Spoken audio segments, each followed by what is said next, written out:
سلام البنات، كدايرين؟ لاباس عليكم؟ نتمنى تكونوا بخير وعلى خير، ومرحبا بكم في فيديو جديد على قناة نكال. اليوم البنات غادا نشارك معكم الطريقه ديال التحضير ديال الحامض المصير.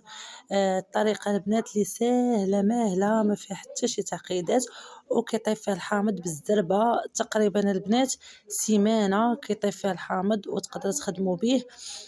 خليكم معايا البنات، كملوا معايا الفيديو، راه الطريقه سهله وما تندموش عليها.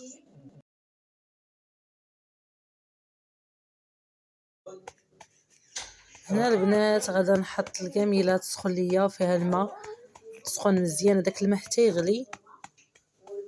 ومن يغلي ليا البنات غادا نحط فيه الليمونات الحامضات ديالي.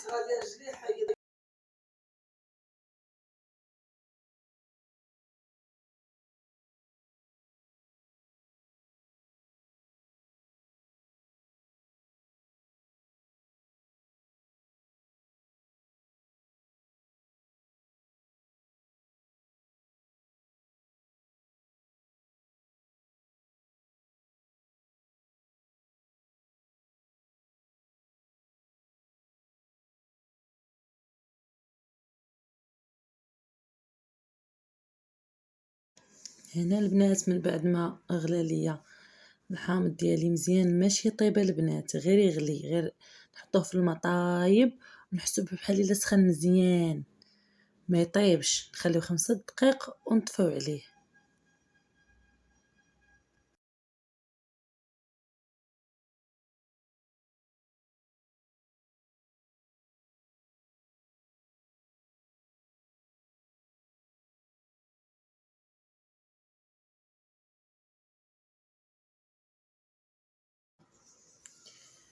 حيدته من الماء بهذه الطريقه، ودابا غادي ندير ليه الملح البنات. غادي يخصني تقريبا قدة زلافه عامره بالملح.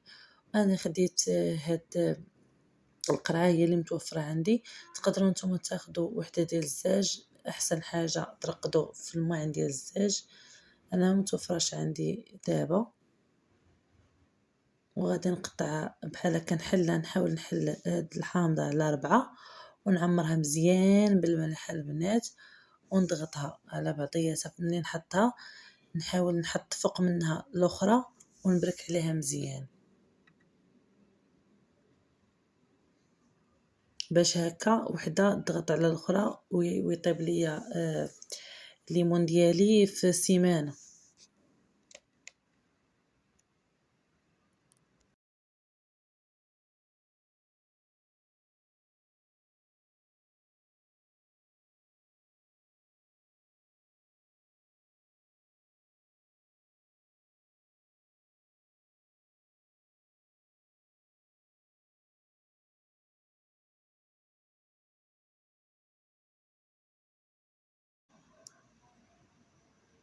ما عمرناها البنات مزيان بالملحه، قدنا مزيانه، ونضغطوا نحطوا وحده ونضغطوا عليها مزيان بحال هكا.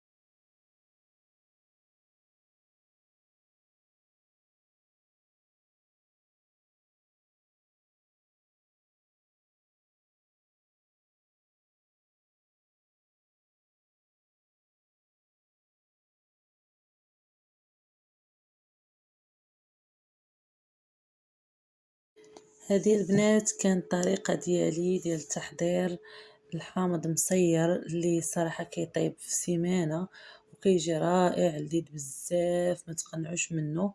كنتمنى تنال الاعجاب ديالكم وتجربوها، راه ما غاديش تندموا عليها. وما تنساونيش البنات بالاشتراك، بالجيم، بالكومونتيرات زوينين ديالكم. ومرحبا بكم في قناتكم مره اخرى، وشكرا على المتابعه.